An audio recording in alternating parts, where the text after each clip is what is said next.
Ministers, Excellencies, if I can ask you to look straight ahead for 8 seconds.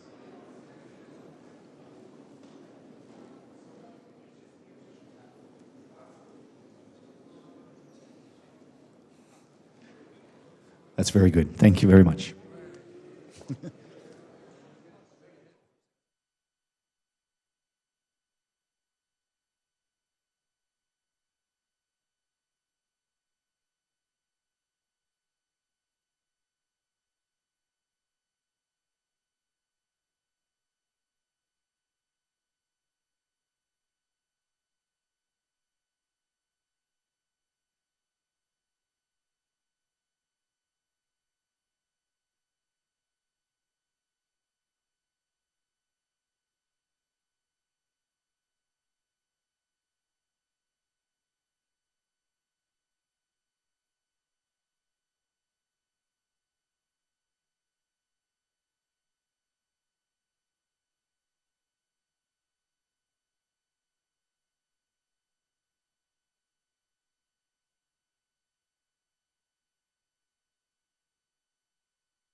More hostages and the provision of more humanitarian aid. I hope it will be possible to further extend the pause. In our meeting today, allies reiterated determination to support Ukraine on its path to NATO and unwavering support as the Ukrainians bravely defend their country. We have seen major new announcements just in recent days. Germany pledged 8 billion euros for next year, and the Netherlands pledged over 2 billion euros. Romania has opened an F-16 training center for Ukrainian pilots. Allies, including the US and Finland, are sending more air defense and ammunition, and 20 allies have established an air defense coalition for Ukraine. All of this helps to save Ukrainian lives and sends a message to Russia that our support will not falter. We also addressed challenges China presents to the Euro-Atlantic security. China is not an adversary, and I welcome that allies are engaging in dialogue with Beijing on issues of mutual concern. At the same time, we must be clear-eyed about the impact of China's coercive policies on our security. NATO will remain a regional alliance of Europe and North America, but the challenges we face are global, so we need to work more closely with partners, including in the Indo-Pacific, to stand up for our values and our interests. We also discussed challenges emanating from our southern neighbourhood. I have appointed an independent group of experts to address this in detail. They will submit recommendations by next spring, focused on what more NATO can do to prevent crisis, fight terrorism and enhance stability. Ministers also addressed the importance of technological innovation. Today, allies approved NATO's first ever quantum strategy. Quantum technologies can strengthen our cybersecurity and capabilities, but they can also be used to crack it. Our new strategy will help us to seize the opportunities presented by quantum technologies, while preventing competitors from using these technologies against us. This month, allies also agreed to upgrade our AWACS fleet with next-generation command and control aircraft. Production of 6 new Boeing E-7A wedge-tail aircraft will begin in the coming years, and the first will be ready for duty by 2031. This project will be one of NATO's biggest ever capability purchases and make a key contribution to our integrated air and missile defense in the future. This shows the strength of transatlantic defense cooperation and demonstrates how NATO adds value by pooling resources to deliver major new capabilities for our security. Later today, ministers will address the situation in the Western Balkans, and tomorrow Ukraine's Foreign Minister Dmytro Kuleba will join us in the NATO-Ukraine Council for the first ever meeting at this level in the NATO-Ukraine Council. With that, I'm ready to take your questions. Thanks. We'll start with the Wall Street Journal in the third row here in front of me, please. Thank you very much. Dan Michaels with the Wall Street Journal. You mentioned that ministers expressed concern about the war in the Middle East.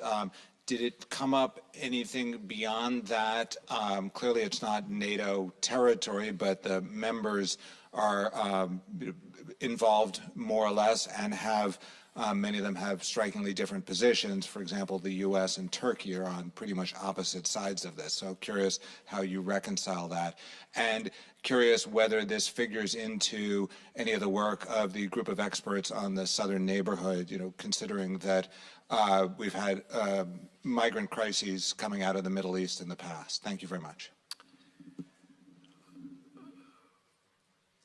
Allies welcome the extension of the pause in those hostilities and welcome the fact that hostages are released and that there is now a relief for the people in Gaza, and also that more humanitarian aid can be delivered.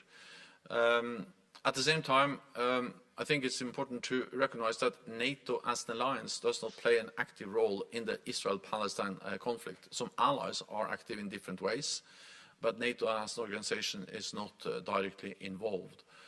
We are present in the wider Middle East region. We have a training mission in Iraq to help to fight ISIS. We have a close partnership with many Arabic states in the Gulf, in North Africa, and in the Middle East, including a very close partnership with Jordan, where we do some defense capacity building activities. The King of Jordan just visited NATO. And I will actually in the near future also visit the Gulf region to meet with NATO partners there. Therefore, one of the messages from NATO is that it is important that this conflict does not escalate to a bigger regional conflict. And the message to Iran is that they should not use or to seize the instability, the conflict we now see, to further escalate, and they have to rein in their proxies, Hamas and Hezbollah. Allies are active in different ways, but NATO as an alliance is not directly involved in this particular conflict. When it comes to the group of experts, well, it's a bit too early to say exactly what they will conclude, but of course part of the instability we see in our southern neighborhood is also linked to the instability and the conflicts we have seen for decades in the Middle East. So I expect them also to address the challenges and how NATO can play a role also to help to stabilize this region, for instance by working more closely with our partners, Israel, but also many Arabic countries. We'll go to VG in the back here, please. Thanks. Thank you. Alf Jonsson from VG. One can get the impression that Western countries express their opinion different on Russia's violation of human rights, and when friendly countries like Israel limits access for civilians in Gaza to the same protection. In your opinion, are there different standards here on friends and adversaries when it comes to criticizing them? So my message is that international law, humanitarian law, has to be respected in all conflicts, and civilian lives has always to be protected, and that has been the message, both on the conflict in Gaza, but also, of course, when it comes to other conflicts we see around the world. So upholding international law, upholding humanitarian law is important regardless of the type of conflict. Then I think it's also important to recognize that the situation in Gaza and the situation in Ukraine is different in many ways. Ukraine never posed a threat to Russia. Ukraine never attacked Russia. The Russian invasion of Ukraine was an unprovoked invasion, full-scale invasion of another country. Of course, Ukraine has the right to self-defense against an unprovoked attack, and to uphold territorial integrity, and also to support Ukraine's right for self-defense is something that all allies agree on, not least because the right for self-defense is enshrined in the UN Charter. So international law, humanitarian law, applies on all conflicts, and we continue to support Ukraine because this is about protecting international law. Go next to the Sydney Morning Herald, please, here. Fourth row. Secretary General Latika Berg from the Sydney Morning Herald. Just on China, where exactly do you want to land NATO's strategy on China? You raised economic coercion. What's actually in your toolkit to stop or hedge against that? And do you think you'll have your liaison office opened in Tokyo by the time you cease to be SG? Well, I think we need to realize that NATO has come a long way when it comes to China, because not so many years ago we didn't address the challenges that China poses to our security at all. It was not mentioned in our previous strategic concept at all with a single word. The first time actually we had some agreed language at NATO was in 2019, and since then we have developed a common position, a common approach, realizing that yes, China is in Asia, and China is not was a land border with NATO allies, but what China does matters for our security. We see that China is heavily modernizing their armed forces. We see the way they are coercing neighbors and other countries, not least around the South China Sea. We see China's disregard for human rights. And of course, all of this matters for our security. And just to recognize that is actually something which NATO didn't do before, but allies agree on that today. I also have to underline that NATO will remain an alliance, a regional alliance of North America and Europe. But this region faces global threats and challenges, and one of the challenges we face is the security consequences of China's behavior, also that they are working more and more closely together with Russia. So then many of the things we do are relevant for addressing the challenges posed by China without having a necessary China label on that. For instance, over the last years, we have started to do much more when it comes to developing technology. We have established a new innovation fund. We have established a network of also centers to develop technology, and this is also to ensure that we maintain our technological edge, as we see China is investing heavily in new disruptive technologies. When we work with our partners in the Pacific, Australia, New Zealand, Japan and South Korea, and actually now have started to invite them to our summits, that's also part of what we do to address the challenges that China poses to us and our partners in the Indo-Pacific. And not least, when we now are stepping up what we do on protecting our critical infrastructure, that is also partly because of the challenges we see China poses to us. Not so many years ago, the issue of 5G was assessed as purely an economic commercial decision. Then actually, not least because of the discussions and the work we did here at NATO, allies realized that who controls the 5G networks is also about our security, and therefore allies have been much more consensus and much more aware of the security risks related to 5G. So be it 5G, be it technology, being working with partners, resilience, and of course also ensuring that we have credible deterrence defense, all of this is relevant for NATO's response to China, and I expect that when we meet in Washington, we will further develop this agenda as a United Alliance. We have time for just one or two more. We'll go to Bloomberg here, please. Natalia Droziak from Bloomberg. So Finland has now announced that it would seal off its entire eastern border with Russia. What does NATO assess that Russia is trying to achieve by pushing asylum seekers to Finland's border? And what do you think the impact is of a border going up between Europe and Russia here? Thank you. Well, I think this is another example of how Russia is using many different tools to put pressure on neighbors. We have seen them using energy. We have seen them using cyber attacks. We have seen them using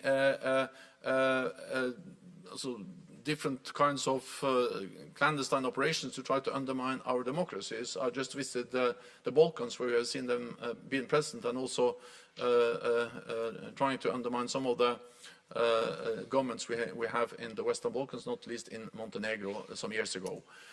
So these are so the fact that Russia is now using migration as a tool is yet another example of the attempt to have put pressure on neighbors, NATO allies. They will not succeed because we stand together, we support each other, and I welcome therefore also the decision by the European Border Agency, Frontex, to actually support and assist Finland. There has been no request for a NATO increased presence. Border control is something that allies do themselves, also sometimes with support from EU agencies, and I'm absolutely confident that Finland is capable of dealing with this themselves, and therefore I trust that they have absolutely made the right decision when it comes to controlling their borders. Very last question to Ansa here, please, in the third row.